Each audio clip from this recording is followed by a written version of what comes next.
Tired of ads barging into your favorite news podcasts? Good news. Ad-free listening on Amazon Music is included with your Prime membership. Just head to amazon.com/ad-free news podcasts to catch up on the latest episodes without the ads. Enjoy thousands of Acast shows ad-free for Prime subscribers. Some shows may have ads. On today's Smart 7, NHS queues get longer, political assassination in Ecuador, and lots more. It's Friday the 11th of August. It's National Bakewell Tart Day, and happy birthday, Chris Hemsworth. The Smart 7. It's news, but not the news.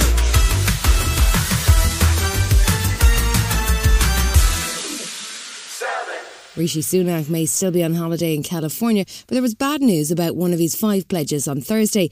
Pledge number 4 was to cut NHS waiting lists, but new figures reveal that there are now more people than ever waiting for routine hospital treatment.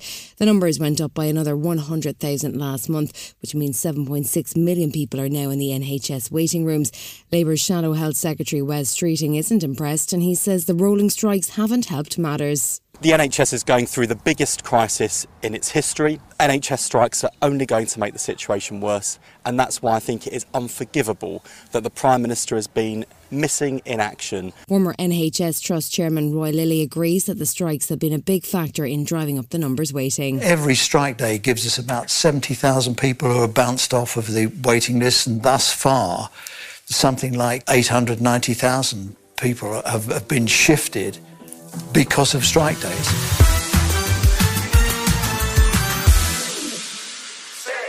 The Police Service of Northern Ireland is continuing to struggle with the aftermath of what's been described as an industrial-scale data breach. Tuesday night saw an administrative error that meant 10,000 staff and officers' details were exposed online on a spreadsheet for about 3 hours. This followed an earlier issue in July where a laptop, police radio and documents were stolen from a private vehicle.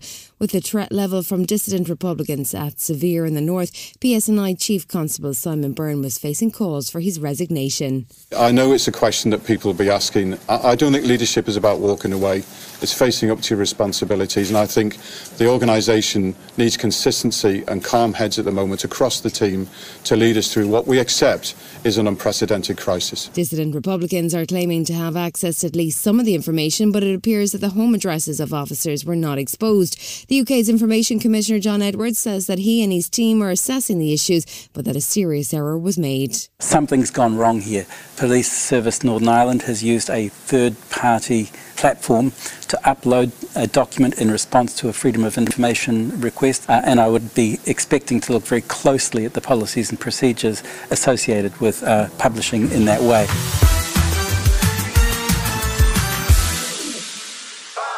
Social media has been full of shocking footage of fires in Hawaii. The tropical paradise was hit by wildfires in the wake of Hurricane Dora that swept across western Maui and saw the town of Lahaina reduced to ash. The death toll had reached 53 by Friday morning, with dozens more injured, and US President Joe Biden had declared an official disaster and dispatched aid. Hawaii's Lieutenant Governor Sylvia Luke says it's like nothing they've ever seen. When we deal with hurricane and disasters following hurricane, we're usually dealing with heavy rain, we're dealing with flooding.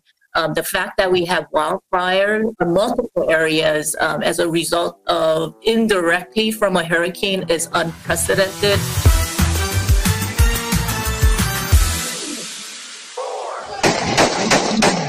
That's a shocking sound of presidential candidate Fernando Villavicencio being assassinated in Ecuador. He'd just spoken at a campaign event near the capital, Quito, just days before the election is due to take place. He was a former journalist dedicated to exposing corruption and the link between organised crime and government in the South American country.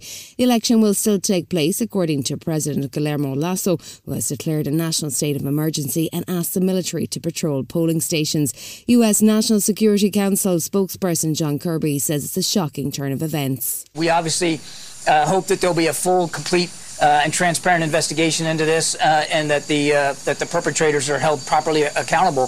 But it's a horrific scene. It's a disturbing video, and obviously it's not what anybody would want for the people of Ecuador, or quite frankly, Ecuador's democracy. Still to come in the Smart 7, the Lionesses get ready to roar, and you've got an invitation to the world of John Wick. Right after this. Tired of ads barging into your favorite news podcasts? Good news. Ad-free listening on Amazon Music is included with your Prime membership. Just head to amazon.com/ad-free news podcasts to catch up on the latest episodes without the ads. Enjoy thousands of Acast shows ad-free for Prime subscribers. Some shows may have ads. Welcome back.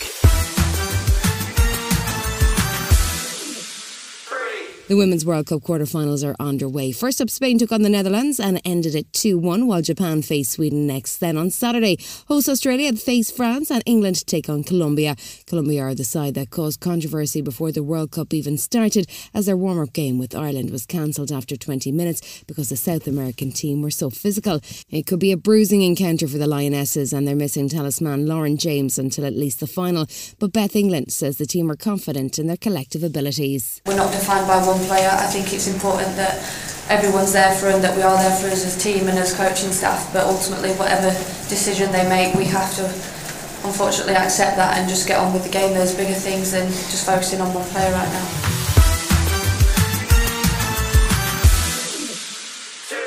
Thursday was a big day for commercial spaceflight, or at least suborbital spaceflight. That's where you pop up to the edge of the atmosphere and enjoy several minutes of weightlessness. Virgin Galactic's inaugural tourist flight went smoothly, setting records along the way for most women on a single mission. That's 4, plus the first ever mother and daughter spaceflight. Tickets on Galactic 2 cost between $250,000 and $400,000, and the next trip is scheduled for September. One of the passengers today was 80-year-old Parkinson's sufferer John Goodwin. He's also a former Olympian and hopes his experience can inspire others. I'm 80 now. The fact that I'm now going to be doing this is completely magical. When I got diagnosed with Parkinson's, I thought, well, that's it. They're not going to accept me. For me to go into space and defy Parkinson's is hopefully inspirational to all people.